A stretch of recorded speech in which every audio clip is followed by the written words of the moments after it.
난 혼자가 더 편해. 누구도 필요 없어. 그럼 혼자 사세요. 뭐? 이혼해요. 당신 말대로 혼자 살라고요. 저는 최영숙 68살입니다. 43년을 그렇게 살다가 결국 그 말을 뱉었습니다. 결혼하고 나서 단 한 번도 마음 편한 적이 없었거든요. 가난하진 않았습니다. 그래도 늘 빠듯했지요. 남편 이재문은 목소리가 컸습니다. 자신감도 많았고요. 혼자가 낫다, 난 누구 도움 없어도 산다는 말이 그 사람 입버릇이었습니다. 처음엔 그저 성격이려니 했습니다. 하지만 세월이 흐르면서 알게 되었습니다. 그 말들이 나를 향한 거였다는 걸요. 곁에 있는 사람을 끊임없이 무용지물로 만드는 잔인한 말들이었습니다. 저는 말이 적은 편이었습니다. 참고 견디는 게 익숙했거든요. 그래도 혼자보단 둘이 낫지라고 스스로를 달래며 보낸 세월이었습니다. 딸 수연이는 이제 42입니다. 참 중립적인 아이예요. 현실적이기도 하고요. 부모 문제에는 깊이 들어오지 않으려 적당한 거리를 두며 살았죠. 그런 남편의 말들이, 딸의 외면이 43년 동안 제 가슴 속에 차곡차곡 쌓였습니다. 그 말을 뱉기까지 참 오랜 시간이 걸렸습니다. 안녕하세요. 인생길벗입니다.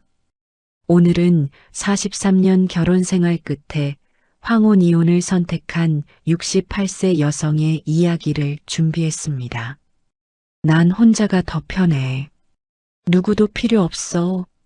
남편이 명절날 가족들 앞에서 그렇게 말했을 때 그녀는 결심했습니다. 더 이상 참지 않기로요. 그럼 혼자 사세요. 이혼해요. 43년 동안 말없이 참고 살던 그녀가 처음으로 한 말이었습니다. 과연 그녀의 선택은 옳았을까요? 그리고 혼자가 편하다던 남편은 정말 혼자 잘 살았을까요? 지금부터 함께 들어보시겠습니다. 구독과 좋아요는 저희에게 큰 힘이 됩니다.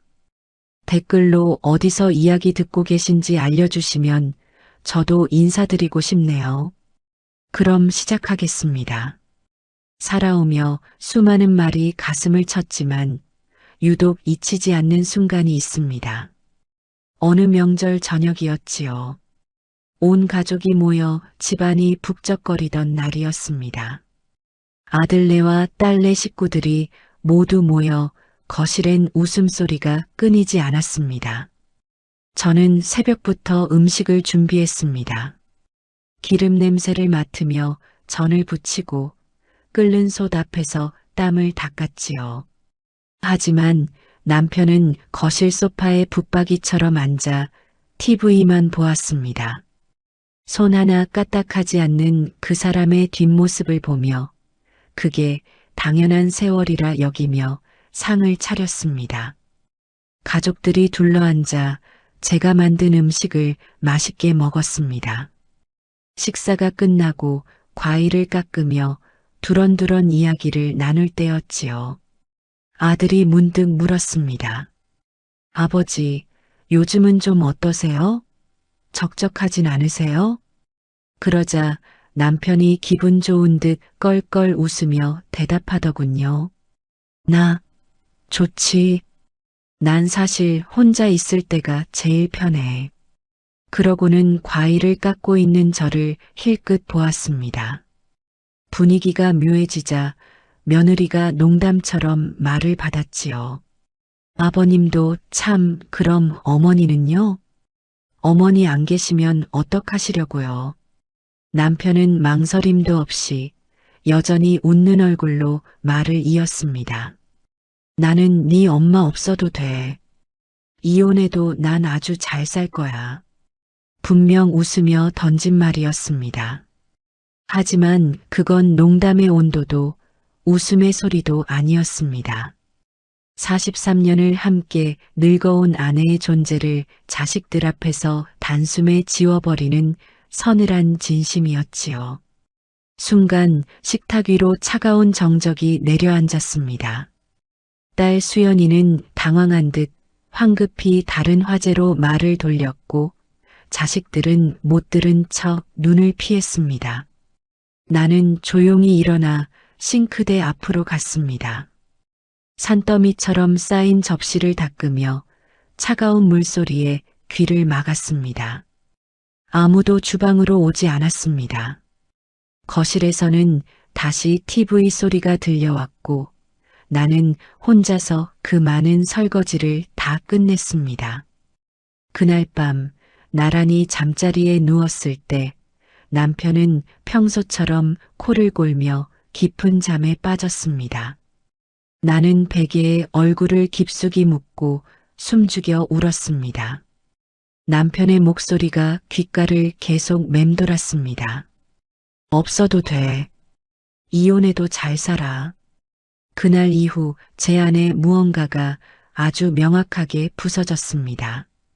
43년이라는 시간이 모래성처럼 허무하게 무너져 내린 느낌이었지요. 마음속 어딘가가 되돌릴 수 없을 만큼 비틀려 버린 밤이었습니다.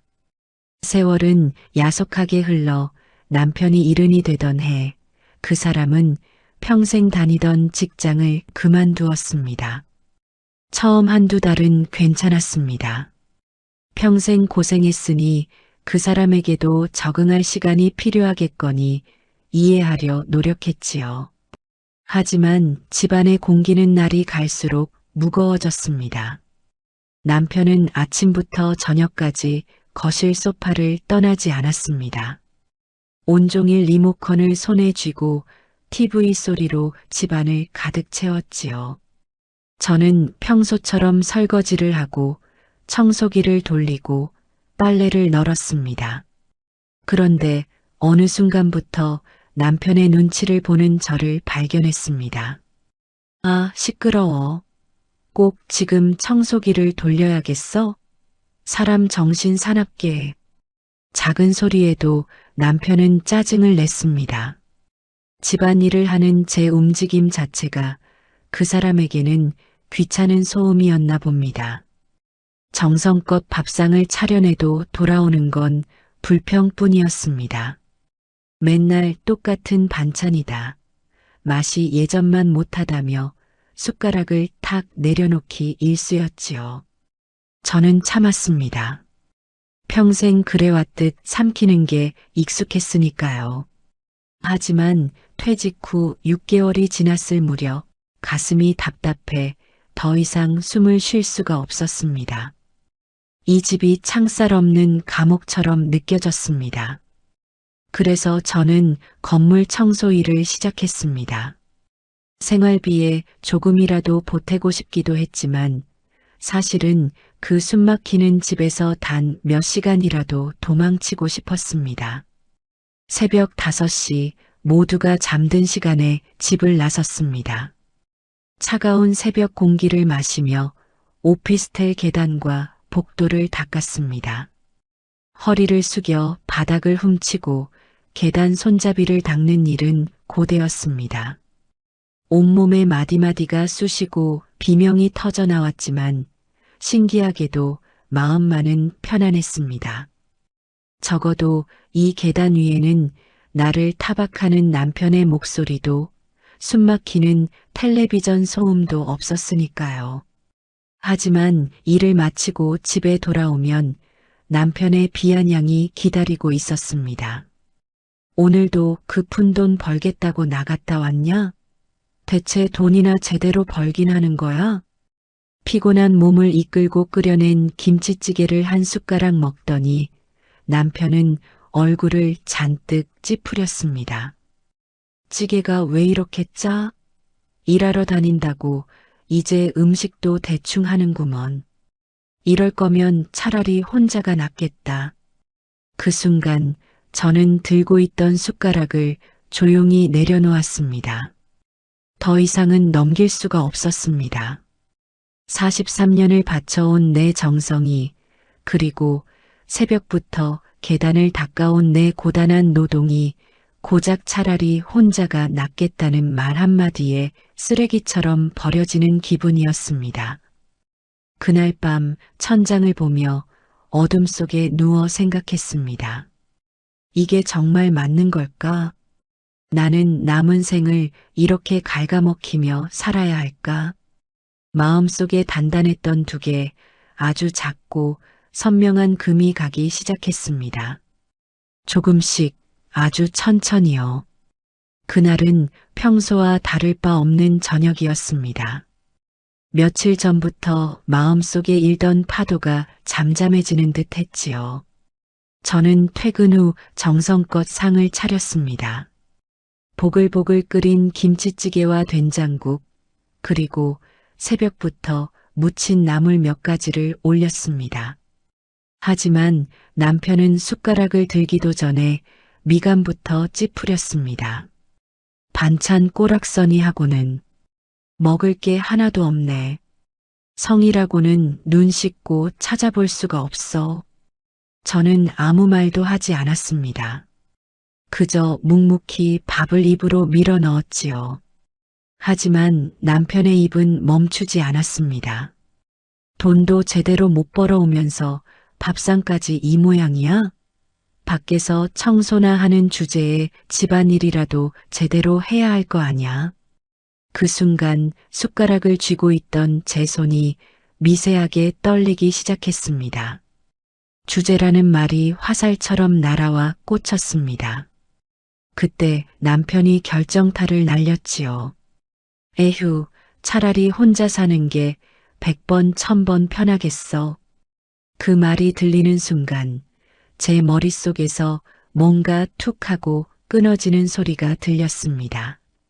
43년 동안 나를 붙들고 있던 낡은 밧줄이 끊겨나간 것이지요. 저는 숟가락을 조용히 내려놓고 남편을 똑바로 응시했습니다. 그렇게 혼자가 좋으시면 이제 진짜 혼자 사세요. 뭐? 이혼해요. 당신 말대로 이제 혼자 사시라고요. 남편의 얼굴이 순식간에 굳었습니다. 늘 소리를 지르던 입이 처음으로 꾹 닫혔지요. 저는 지체하지 않고 일어났습니다. 안방으로 들어가 미리 준비해둔 가방에 옷 몇 벌과 통장, 그리고 도장을 챙겼습니다. 43년의 세월을 정리하는 데 필요한 건 그것뿐이었습니다. 딸 수연이에게 전화를 걸어 이혼하겠다고 말했습니다. 수연이는 크게 놀라며 갑자기 왜 그러느냐고 다시 생각해 보라고 저를 말렸지요. 하지만 제 목소리는 그 어느 때보다 차분했습니다. 이미 결정했다. 더는 이렇게 못 살겠어. 다음 날 저는 바로 변호사 사무실을 찾았습니다. 재산분할 상담을 받았지요. 우리가 살던 집은 남편 명의였고 남은 전세금 3천만 원이 사실상 전 재산이었습니다. 변호사가 제게 물었습니다. 반반 나누면 1,500만 원인데 정말 괜찮으시겠어요? 저는 망설임 없이 대답했습니다. 1,000만 원만 받겠습니다. 그냥 빨리 끝내고 싶어요. 남편도 제 결연한 태도에 놀랐는지 의외로 순순히 서류에 도장을 찍었습니다.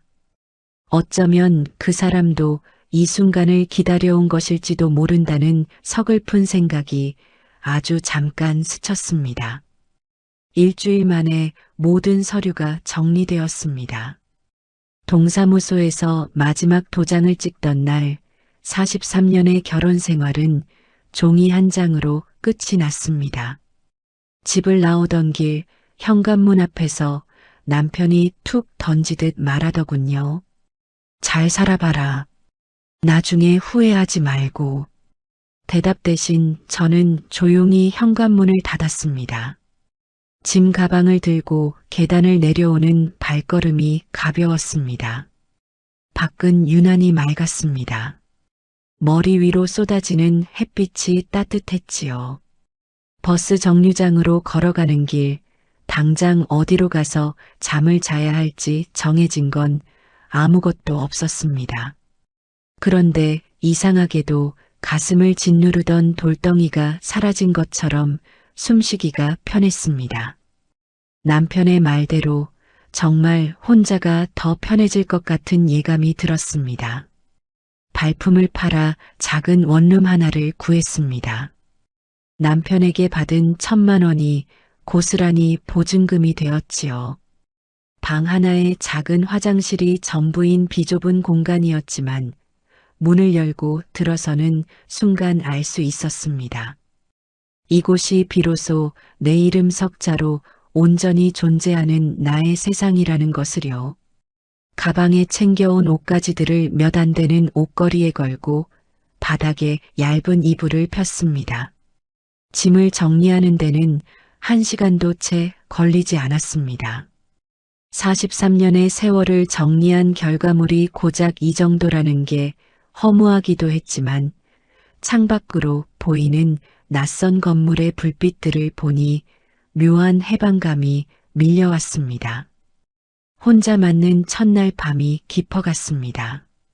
집안에는 그 흔한 TV 소리 하나 들리지 않았습니다. 귓가를 때리던 남편의 고함도 잠을 설게 했던 코 고는 소리도 끊임없이 나를 갉아먹던 잔소리도 없었습니다. 그저 정막뿐이었지요. 냄비에 라면 하나를 끓여 작은 상 앞에 앉았습니다. 누구의 눈치도 보지 않고 밥을 먹는 게 얼마만인지 모르겠습니다. 후루룩 소리를 내며 먹어도 타박하는 사람이 없었습니다. 설거지통에는 그릇 딱 하나가 놓여 있었습니다. 수북이 쌓인 접시 더미 앞에서 한숨 쉬던 명절의 기억이 아득하게 멀게 느껴졌습니다. 불을 끄고 누워 천장을 바라보았습니다. 사실 혼자가 되면 서러워서 눈물부터 날 줄 알았습니다. 그런데 이상하게도 눈물은커녕 마음이 호수처럼 고요했습니다. 43년 만에 처음으로 맛보는 완벽한 평화였습니다. 누군가의 기분을 살피지 않아도 되는 밤, 오직 나의 숨소리만 들리는 이 밤이 너무나도 달콤했습니다. 다음 날 아침 알람 소리에 맞춰 눈을 떴습니다. 평소처럼 오피스텔로 출근해 계단을 닦고 복도를 훔쳤습니다. 몸은 여전히 고됐지만 퇴근길 발걸음은 가벼웠습니다. 현관문을 열었을 때 다녀왔습니다라고 말할 상대는 없었지만 그 정적조차 따뜻한 위로처럼 느껴졌지요.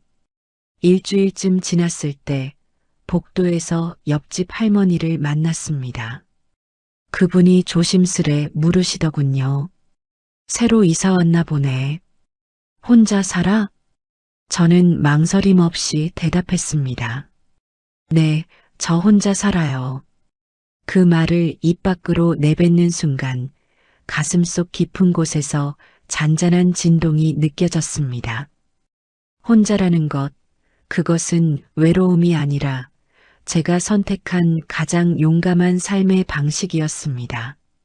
생각보다, 아니 생각했던 것보다 훨씬 더 괜찮은 삶이었습니다. 혼자 살기 시작하며 가장 먼저 놀란 것은 생활비였습니다. 한 달이 지나고 날아온 고지서들을 보니 전기세며 수도세, 가스비가 예전의 절반도 되지 않았습니다. 오직 내가 쓴 만큼만 정직하게 적힌 숫자들을 보며 묘한 기분을 느꼈지요. 누군가 뒤에서 켜놓고 나간 불을 끌어다닐 일도 낭비라며 잔소리할 일도 없는 숫자의 평화였습니다. 식비도 몰라보게 줄었습니다. 마트에 가면 늘 대용량 묶음 상품만 집어들던 손이 이제는 작은 소포장 제품으로 향합니다. 김치 한 보울, 달걀 하나, 나물 몇 가지면 충분했습니다. 밥상이 단출해졌다고 해서 마음까지 허기지지는 않았습니다. 오히려 내 입맛에 맞는 간으로 내가 먹고 싶을 때 먹는 한 끼가 수만 원짜리 외식보다 달콤했습니다. 평생 남편과 자식 옷만 살피느라 뒷전이었던 저를 위해 오랜만에 지갑을 열었습니다. 거창한 것은 아니었습니다. 그저 집 근처 시장에서 편하게 입을 티셔츠 2장을 샀을 뿐인데 계산대로 향하는 발걸음이 그렇게 설렐 수가 없었습니다. 내 몸에 닿는 촉감을 오롯이 나를 위해 고른 참으로 오랜만의 선택이었습니다. 저녁이면 동네 산책을 나갔습니다. 아파트 단지 산책로를 따라 천천히 걷다가 공원 벤치에 앉아 사람들을 구경했지요. 해맑게 뛰어노는 아이들의 웃음소리가 공기 중에 흩어지는 걸 보며 저도 모르게 입가에 미소가 번졌습니다. 한 달에 한 번은 큰맘 먹고 찜질방에 갔습니다. 뜨끈한 물에 몸을 담그고 반신욕을 하며 해묵은 피로를 씻어냈습니다. 송골송골 맺힌 땀을 식히며 마시는 시원한 식혜 한 잔은 세상 부러울 것 없는 포상이었습니다. 복도에서 마주치는 원룸 할머니와 나누는 짧은 인사도 이제는 일상의 즐거운 리듬이 되었습니다. 오늘 날씨가 어떻다느니, 어느 집 과일이 맛있다느니 하는 소소한 대화들이 삭막했던 가슴을 조금씩 채워주었지요. 새벽 5시에 일어나 오피스텔 계단을 닦는 일은 여전히 고단합니다. 하지만 차가운 물에 걸레를 빨 때마다 살아있다는 실감을 합니다. 누군가의 아내나 엄마가 아닌 내 힘으로 오늘 하루를 벌어가는 정직한 노동의 가치를 이제야 알 것 같았습니다. 집으로 돌아와 TV를 켤 때도 저는 망설이지 않습니다. 누구의 눈치도 보지 않고 내가 보고 싶은 드라마와 뉴스를 봅니다. 아무도 리모컨을 뺏지 않고 채널을 돌리라고 소리치지 않는 저녁. 잠들기 전 침침해진 눈을 비비며 책을 몇 쪽 읽다가 생각했습니다. 아, 나도 이렇게 살 수 있구나. 이렇게 살아도 아무 문제 없구나.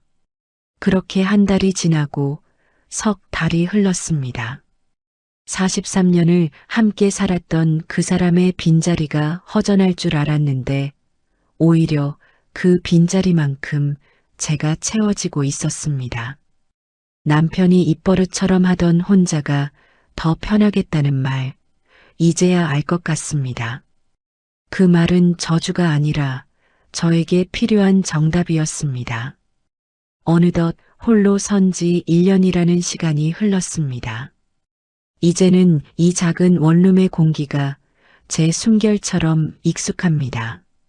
매일 새벽 오피스텔 계단을 닦고 한 달에 한 번 정직한 노동의 대가로 월세를 내는 살. 남들의 눈에는 고될지 몰라도 제게는 더없이 귀한 일상이었습니다. 그러던 어느 날 딸 수연이에게서 연락이 왔습니다. 밥 한 끼 먹자는 딸의 목소리가 반가워 오랜만에 동네 식당에서 마주 앉았습니다. 수연이는 여느 때처럼 차분해 보였습니다. 우리는 새로 시작한 일 이야기와 시시콜콜한 사는 이야기를 나누며 식사를 이어갔습니다. 한참을 머뭇거리던 수연이가 조심스레 물었습니다. 엄마, 정말 혼자 지내시는 거 괜찮으세요? 저는 웃으며 대답했습니다. 그럼 정말 괜찮다. 아니, 나는 지금이 내 인생에서 가장 편안하구나. 제 진심을 확인한 수연이는 그제야 안심한 듯 고개를 끄덕였습니다. 그리고는 묻지도 않은 남편의 소식을 덧붙이더군요. 아버지도 잘 지내세요. 혼자서도 씩씩하게 잘 사시더라고요. 그러니까 엄마 너무 걱정하지 마세요. 그 사람도 잘 살고 있다는 말에 가슴 한구석이 가벼워졌습니다. 거봐, 그 사람 말대로 우리는 각자 살 때가 더 행복한 사람들이었어. 라고 생각하며 안심했지요. 수연이는 바쁜 일이 있다며 서둘러 일어났고 우리는 다음을 기약하며 헤어졌습니다. 집으로 돌아오는 버스 창밖에는 노을이 지고 있었습니다.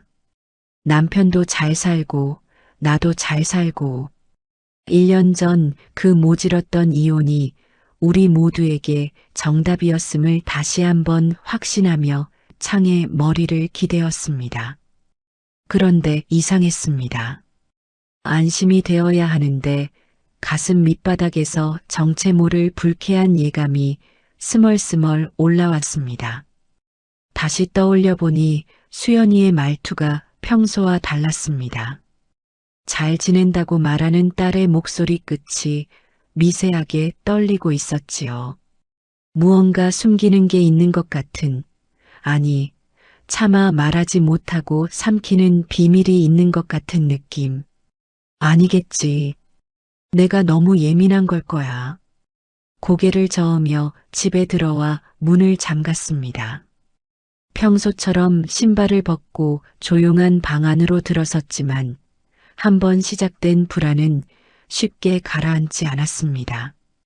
벽지 너머로 들리는 이웃집 소음조차 오늘따라 서늘하게 들려왔습니다. 수연이가 감추려 했던 건 무엇이었을까요? 그때까지만 해도 저는 몰랐습니다. 그 평온한 대답 뒤에 얼마나 기가 막힌 진실이 숨어 있었는지, 1년 동안 쌓아온 제 평화가 다시 한번 흔들릴 준비를 하고 있었습니다. 혼자가 된 지 1년, 평온하던 일상에 균열이 생기기 시작한 건 밤 10시의 날카로운 벨소리 때문이었습니다. 모르는 번호였습니다. 처음엔 누군가 잘못 걸었겠거니 싶어 무시했지요. 하지만 전화는 다음 날도 그 다음 날도 어김없이 밤 10시만 되면 방 안의 정적을 깨고 울려 퍼졌습니다. 사흘째 되던 날 저는 직감했습니다. 이 번호 뒤에 숨은 사람이 누구인지, 그가 왜 이토록 끈질기게 나를 부르고 있는지 말입니다. 무시하려 할수록 불안은 독버섯처럼 피어올랐습니다. 새벽에 계단을 닦으면서도 퇴근길 버스 창밖을 보면서도 핸드폰 화면이 번쩍이는 환상에 시달렸습니다. 열흘째 되던 날 밤, 더는 피할 수 없다는 생각에 떨리는 손으로 통화 버튼을 눌렀습니다. 여보세요. 제 목소리가 작게 떨려 나왔습니다. 수화기 저편에선 아무 말이 없었습니다. 오직 거칠고 낮은 숨소리만이 살아있음을 증명하듯 흘러 들어왔지요. 그러다 마침내 정적을 뚫고 희미한 울음소리가 들려왔습니다. 평생 기세등등했던 그 사람이 아이처럼 서럽게 꺼느끼고 있었습니다. 저는 수화기를 든 채 석상처럼 굳어버렸습니다. 숨을 죽이고 그 너머의 소리에 온 신경을 곤두세웠지요. 흐느낌은 잦아들지 않고 계속되었습니다. 그리고 마침내 갈라진 목소리가 정적을 뚫고 나왔습니다. 여보. 단 한마디였지만 바로 알 수 있었습니다. 남편, 아니 이제는 남남이 된 그 사람이었습니다. 핸드폰을 쥐고 있는 손이 주체할 수 없이 떨려왔습니다. 그의 목소리에는 짙은 술기운과 함께 형용할 수 없는 비참함이 섞여 있었습니다. 미안해. 내가 미안해. 그가 내뱉는 사과는 허공을 떠돌다 제 귀에 닿기도 전에 바스러지는 것 같았습니다. 대체 무엇이 미안하다는 건지, 왜 이제야 이런 소리를 하는 건지 알 수 없었습니다. 저는 간신히 입술을 뗐습니다. 무슨 일이에요, 대체? 남편은 한참 동안 대답 대신 거친 숨만 몰아쉬었습니다. 그러다 간신히 한 문장을 쥐어짜듯 내뱉더군요. 나 좀, 잠깐만 보자. 가슴이 철렁 내려앉았습니다. 왜냐고, 우리가 무슨 사이인데 봐야 하냐고 쏘아붙이고 싶었습니다. 하지만 남편의 목소리가 너무나 비참해서 제 목구멍까지 차오른 날카로운 말들이 힘없이 녹아내렸습니다. 천하를 호령하듯 큰 소리치던 사람, 자신감이 넘쳐서 남을 깎아내리던 사람, 혼자가 편하다며 호언장담하던 그 사람이 지금 수화기 너머에서 아이처럼 울며 구걸하고 있었습니다. 제발 한 번만 만나달라고 말이죠. 눈을 감았습니다. 호기심보다 두려움이 앞섰습니다. 그를 다시 마주하는 순간 제가 1년 동안 쌓아올린 평화로운 성벽이 무너져 내릴까봐 겁이 났습니다. 하지만 남편은 멈추지 않았습니다. 할 말이 있다고, 꼭 봐야 한다고 애원했습니다. 언제요? 결국 제 입에서 약속을 묻는 말이 나갔습니다. 내일 낮 2시, 예전 우리가 살던 집 앞. 저는 알겠다고 짧게 대답하고 전화를 끊었습니다. 핸드폰을 내려놓았지만 온몸의 떨림은 멈추지 않았습니다. 43년을 함께 산 사람의 전혀 다른 이면을 마주한 충격은 생각보다 컸습니다. 그날 밤 저는 단 한숨도 자지 못한 채 뒤척였습니다. 내일 그를 만나면 무슨 말을 해야 할지, 그 기세등등하던 사람이 왜 이토록 망가진 목소리로 전화를 했는지 꼬리에 꼬리를 무는 질문들이 어둠 속을 부유했습니다. 어느덧 창밖이 뿌옇게 밝아왔습니다. 저는 일어나 몸을 씻고 외출 준비를 했습니다. 거울 속 제 얼굴은 핏기 하나 없이 창백했습니다. 시계를 보니 오전 10시. 약속 시간까지 4시간이 남았습니다. 제 인생의 가장 길고도 짧은 4시간이 시작되고 있었습니다. 약속한 오후 2시가 다가왔습니다. 저는 무거운 몸을 이끌고 집을 나섰습니다. 버스로 30분, 불과 1년 전까지 제 삶의 전부였던 낯익은 골목에 내렸습니다. 한 걸음 내디딜 때마다 숨이 가빠왔지만 저는 멈추지 않고 옛집 앞으로 향했습니다. 그곳에 남편이 서 있었습니다. 멀리서도 한눈에 들어올 만큼 그는 변해 있었습니다. 1년 사이에 반쪽이 된 야윈 얼굴, 활력이라곤 찾아볼 수 없는 수척한 기색에 저는 입을 다물지 못했습니다. 기세등등하게 다려입던 셔츠 대신 구겨진 점퍼와 낡은 바지를 걸치고 관리하지 않아 덥수룩하게 자란 머리카락이 그의 비참한 생활을 대변하고 있었습니다. 그는 저를 보자마자 죄인처럼 고개를 숙였습니다. 와줘서 정말 고마워. 목소리에서조차 기운이 다 빠져나간 듯 했습니다. 저는 떨리는 마음을 다잡으며 무슨 일이냐고 물었습니다.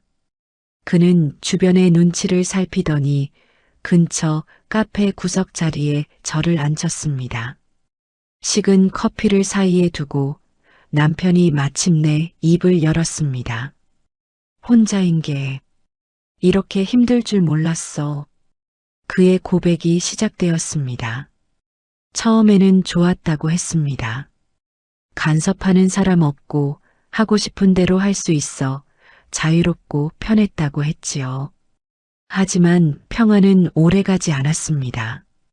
혼자 먹는 밥이 목구멍에 가시처럼 걸리기 시작했고 저녁마다 라면으로 끼니를 때우며 외로움과 싸워야 했습니다. 아무도 돌보지 않는 집은 금세 쓰레기 더미처럼 변해갔고 산더미 같은 설거지와 빨래 앞에서 그는 속수무책이었다고 했습니다. 특히 지독한 감기에 걸려 알아누웠던 밤, 약한 알 사다 줄 사람 없는 텅 빈 거실에서 그는 죽음보다 깊은 공포를 느꼈다고 털어놓았습니다. 미안해. 정말 내가 다 미안해. 남편의 목소리가 젖어들었습니다. 무엇이 미안하냐는 제 질문에 그는 눈물을 글썽이며 대답했습니다. 당신이 해준 밥, 빨래, 청소, 그 당연했던 모든 것들이 사실은 당신의 인생을 깎아 만든 희생이었다는 걸 이제야 알았다고 말입니다. 고맙다는 말 대신 큰 소리만 쳤던 지난 날이 후회스러워 견딜 수가 없다고 했습니다. 여보, 다시 생각해주면 안 될까? 남편의 손이 제 쪽으로 뻗어왔습니다. 제 손을 잡으려던 그 간절한 손길을 저는 차갑게 외면했습니다.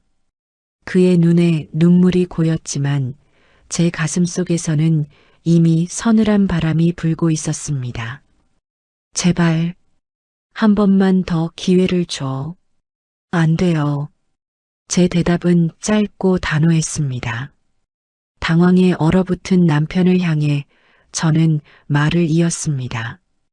이혼한 지 이미 1년이 지났고 우리는 각자의 삶을 선택했다고 말이죠. 돌아가기엔 우리는 너무 멀리 왔습니다.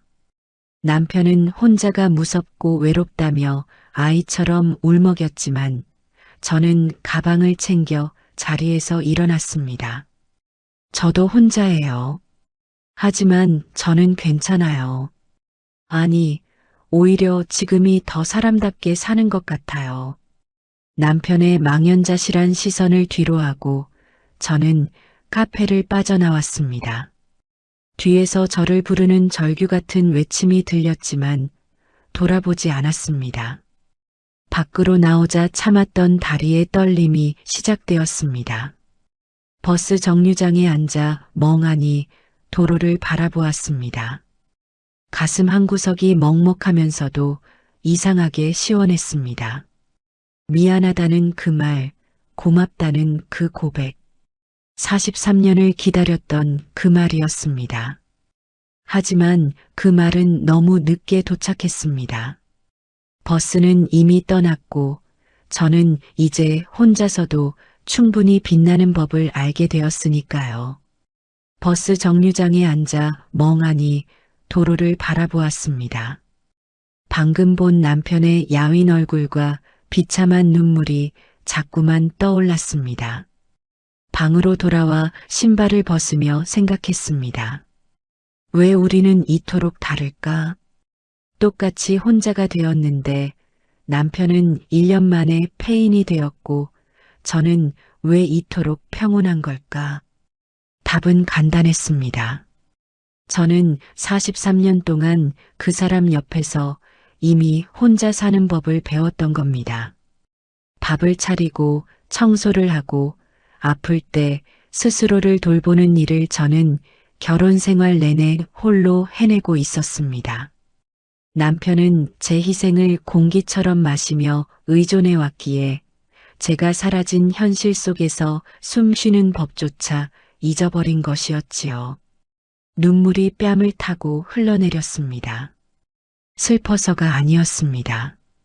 곁에 누군가를 두고도 철저히 혼자여야 했던 제 지난 43년이 너무나 가여워서였습니다. 남편을 만나고 며칠이 지났지만 제 마음은 여전히 흙탕물이 가라앉지 않은 듯 뿌옇기만 했습니다. 차라리 몸을 혹사시키는 게 나을 것 같아 평소보다 더 세게 계단을 닦고 복도를 문질렀습니다.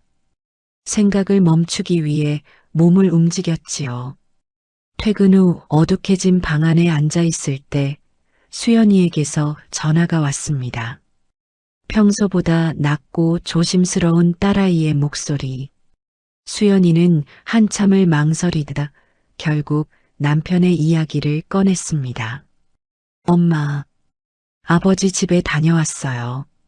집골이 말이 아니더라고요. 수연이의 말에 따르면 현관문을 열자마자 퀴퀴한 냄새가 코를 찔렀다고 합니다. 싱크대엔 곰팡이가 핀 설거지거리가 산처럼 쌓여 있고 남편은 며칠은 굶은 사람처럼 수척해진 채 소파에 멍하니 앉아 있었다고요. 딸아이는 냉장고를 채워넣고 집안을 치우면서도 내내 마음이 좋지 않았다고 털어놓았습니다. 엄마, 아버지 만났다면서요? 아버지가 뭘 하셔요? 다시 시작해 볼 수 없겠느냐더구나. 나는 안 된다고 했다. 제 대답에 수연이는 길게 한숨을 내뱉었습니다. 잠시 흐른 정적 속에서 딸은 제 결정을 존중한다고 말하면서도 아버지가 너무 힘들어 보여서 걱정된다는 말을 차마 삼키지 못했습니다. 그건 내 아버지가 선택한 삶이다. 혼자가 편하다고 당신 없어도 잘 산다고 했던 건 그 사람이야. 제 단호한 목소리에 수연이는 알아요. 엄마가 옳아요. 라고 답했습니다. 하지만 이어진 딸의 한마디가 제 가슴을 철렁하게 만들었습니다. 그런데 엄마, 아버지가 울더라고요. 43년 살면서 한 번도 못 본 모습인데 제 앞에서 아이처럼 울면서 엄마한테 미안하다고 그때 그렇게 말하지 말 걸 그랬다고 후회만 하고 계셔요. 저는 입을 다물었습니다. 수연이의 떨리는 목소리가 수화기를 타고 제 심장까지 파고들었습니다. 딸아이는 엄마에게 미안하지만 중간에서 어떻게 해야 할지 모르겠다며 울먹였습니다. 전화를 끊고 침대에 앉아 창밖의 어둠을 응시했습니다. 43년 만에 처음 터져나온 남편의 눈물. 그는 정말로 무너진 것이겠지요. 평생 남이 해주는 밥을 당연하게 먹고 남이 치워주는 집에서 군림하던 사람이 그 모든 당연한 희생이 사라진 차가운 현실을 마주했으니 오죽할까요? 하지만 생각했습니다. 나는 43년 동안 그 사람 옆에서 무시당하고 무관심 속에 메말라가며 이미 혼자 사는 법을 눈물로 배웠던 나는 이제야 겨우 숨을 쉬기 시작했습니다. 이제야 나만의 작은 방에서 나로 살아가고 있습니다. 다시 돌아간다면 그 눈물이 잦아드는 순간 그는 다시 예전의 그 사람으로 돌아갈지도 모릅니다. 저는 또다시 누군가의 그림자가 되어 소뚜껑을 운전하고 그의 눈치를 보며 남은 생을 보내야 할지도 모릅니다. 저는 눈물을 닦아냈습니다. 남편을 향한 연민 때문이 아니었습니다. 이 기막힌 상황 속에서도 다시는 그 감옥으로 돌아갈 수 없다고 외치는 제 안의 절규가 너무나 서글펐기 때문입니다. 결정은 오롯이 제 몫이었습니다. 그리고 저는 이미 알고 있었습니다. 돌아가기에 저는 너무 멀리 왔고 제 자유는 그 사람의 눈물보다 훨씬 더 무겁다는 것을요. 다시 일주일이 흘렀습니다. 정적을 깨고 어김없이 벨소리가 울렸습니다. 남편이었습니다. 피할 이유도 도망칠 이유도 없었기에 저는 전화를 받았습니다. 수화기 너머로 들려오는 목소리는 일주일 전보다 더 가늘게 떨리고 있었습니다. 한 번만 더 만나주면 안 될까? 제발, 내가 이렇게 부탁할게. 비굴할 정도로 매달리는 목소리에 저는 차분하게 대답했습니다. 만날 필요 없다고, 제 결정은 이미 끝났다고요. 남편은 울먹이며 정말 안 되겠느냐, 다시 시작할 수 없겠느냐며 매달렸습니다. 이제야 당신이 얼마나 소중한지 알았다는 달고 다른 고백이 뒤따랐지요. 쓴웃음이 났습니다. 43년이 지나서 그것도 이혼 도장을 찍고 1년이 지나서야 알게 된 소중함이라니요. 남편은 자기가 달라지겠다고, 이제는 집안일도 하고 당신에게 잘하겠다며 애원했습니다. 이제 필요 없어요. 제 단호한 한마디에 남편의 숨소리가 멎었습니다. 저는 가슴속에 맺혀있던 말들을 하나씩 꺼내 놓았습니다. 43년 동안 큰 소리만 쳤잖아요. 혼자가 편하다고, 나 없어도 잘 살 거라고. 기억 안 나요? 명절날 자식들 다 모인 앞에서 이혼해도 난 잘 살 거라고 비아냥대던 그 목소리. 남편은 대답 대신 흐느끼기만 했습니다. 혼자 살아보니까 힘들죠? 밥 해먹고 청소하고 빨래하는 거. 그거 못하겠어서 죽을 것 같죠? 나는 그걸 43년 동안 혼자 했어요. 당신이라는 사람이 내 옆에 버젓이 있는데도 나는 늘 혼자였어요. 당신은 옆에 있기만 했지 한 번도 내 손을 잡아준 적 없잖아요. 목이 메어왔지만 멈추지 않았습니다. 용서해달라는 그의 말이 허공에 흩어질 때마다 제 마음은 더 단단해졌습니다. 이제 와서 용서하면 잃어버린 43년이 돌아올까요? 아니요, 그럴 리 없습니다. 저는 이제 편해요. 혼자가 좋아요. 당신 말이 맞았어요. 정말 혼자가 편하네요. 그러니까 이제 그만해요. 끊지 말라는 남편의 절규를 뒤로하고 전화를 끊었습니다. 핸드폰을 내려놓자 손끝이 파르르 떨려왔지만 가슴속엔 한 점의 후회도 남지 않았습니다. 창밖으로 붉은 해가 저물고 있었습니다.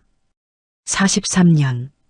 참고 견디고 버티며 큰 소리를 받아내던 그 지독했던 시간들이 파노라마처럼 스쳐 지나갔습니다. 남편은 몰랐던 겁니다. 혼자 산다는 것이 얼마나 처절한 무게인지. 하지만 저는 이미 알고 있었습니다. 결혼이라는 이름의 감옥 안에서 저는 이미 43년 동안 독거를 훈련해온 셈이니까요. 남편은 처음 겪는 고립에 무너졌지만 저는 무너지지 않았습니다. 아니, 오히려 날아오를 듯 가벼웠습니다. 43년의 고단한 훈련이 저를 이토록 강하게 만들 줄은 꿈에도 몰랐습니다. 핸드폰이 다시 진동을 내며 울렸습니다. 액정에는 다시 남편의 번호가 떠올랐지만 저는 더 이상 화면을 터치하지 않았습니다. 벨소리가 잦아들 때까지 조용히 창밖을 바라보았습니다. 이제 제 인생의 운전대를 잡은 사람은 그 누구도 아닌 바로 저 자신이었으니까요. 다시 반년이라는 시간이 흘렀습니다. 저는 여전히 보증금 1,000만 원짜리 작은 원룸에 살고 있습니다. 매일 새벽 5시면 어김없이 일어나 오피스텔 계단을 닦고 복도를 비질합니다. 이제 남편에게서는 더 이상 전화가 오지 않습니다. 그 사람도 이제야 알게 된 것이겠지요. 제 마음의 빗장이 얼마나 단단히 걸렸는지를요. 딸 수연이와는 가끔 만나 밥을 먹습니다. 우리는 서로 약속이라도 한 듯 그 사람의 이야기는 꺼내지 않습니다. 그저 오늘 반찬이 무엇인지, 일터에서 어떤 일이 있었는지 소소한 안부만 나눌 뿐입니다. 각자의 삶을 오롯이 살아내는 것, 그것이 지금 우리 가족에게 필요한 최선의 예의라는 걸 알고 있으니까요. 요즘 제 일상은 평온하기만 합니다. 출근해서 정직하게 땀 흘리고 퇴근해서 나만을 위한 소박한 저녁을 차려 먹고 가끔은 찜질방 뜨거운 물에 몸을 담그며 하루의 피로를 씻어냅니다. 복도에서 마주치는 할머니와 차 한잔 나누는 시간도 이제는 소중한 즐거움이 되었습니다. 가만히 생각해 보았습니다. 43년 동안 그 사람 곁에 있었을 때 저는 지금보다 훨씬 더 외로웠습니다. 매일같이 쏟아지는 큰 소리와 무관심 속에서 저는 늘 혼자 섬처럼 떠 있었지요. 혼자가 편해. 당신 없어도 나 잘 산다. 그 사람이 입버릇처럼 내뱉던 말들이 얼마나 허황된 것이었는지 이제는 압니다. 그 기세등등했던 큰 소리는 사실 자신감이 아니라 지독한 의존이었습니다. 밥 한 그릇, 깨끗한 옷 한 벌 스스로 챙기지 못하면서 모든 것을 제 희생 위에 올려두고는 정작 그 무게를 당연하게만 여겼던 것이지요. 반면 조용히 버티며 말없이 살림을 해내던 저는 비록 목소리는 작았을지언정 남편보다 훨씬 강했습니다. 43년의 지독한 세월이 저를 단련시켰고 홀로 서는 법을 미리 가르쳐 주었던 셈입니다. 이제야 저는 알 것 같습니다. 혼자 사는 것이 무엇인지, 나를 위해 산다는 것이 얼마나 눈부신 평화인지를요. 43년 만에 처음으로 맞이한 제 인생의 진짜 봄입니다. 수연이에게 들으니 그 사람도 정든 옛집을 정리하고 작은 집으로 이사해 혼자 살고 있다고 하더군요. 잘 지내고 있는지 끼니는 거르지 않는지 궁금하지 않다면 거짓말이겠지만 이제 그건 제 몫의 걱정이 아닙니다. 우리는 각자 자신이 선택한 삶의 결과를 마주하며 살아갈 뿐입니다. 그 사람은 큰 소리를 쳤고 저는 조용히 견뎠습니다. 그리고 그 결과는 이토록 다릅니다. 저는 절대로 예전으로 돌아가지 않을 것입니다. 창밖을 보니 햇살이 무척 따뜻합니다. 오늘도 일하러 나갈 시간입니다. 가벼운 외투를 걸치고 문을 나섭니다.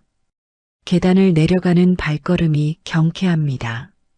저는 혼자입니다. 하지만 정말 괜찮습니다. 아니, 오직 혼자이기에 저는 비로소 행복합니다. 여기까지가 최영숙 씨의 이야기였습니다. 68세에 황혼 이혼을 결심하고 43년 만에 처음으로 자유를 찾았습니다. 혼자가 편하다고 큰 소리치던 남편은 무너졌고 조용히 버티던 아내는 더 강했습니다. 큰 소리는 자신감이 아니라 의존이었던 거죠. 여러분은 어떻게 생각하시나요? 최영숙 씨의 선택이 옳았을까요? 댓글로 여러분의 생각을 들려주세요. 구독과 좋아요는 저희에게 큰 힘이 됩니다. 다음에도 좋은 이야기로 찾아뵙겠습니다. 감사합니다.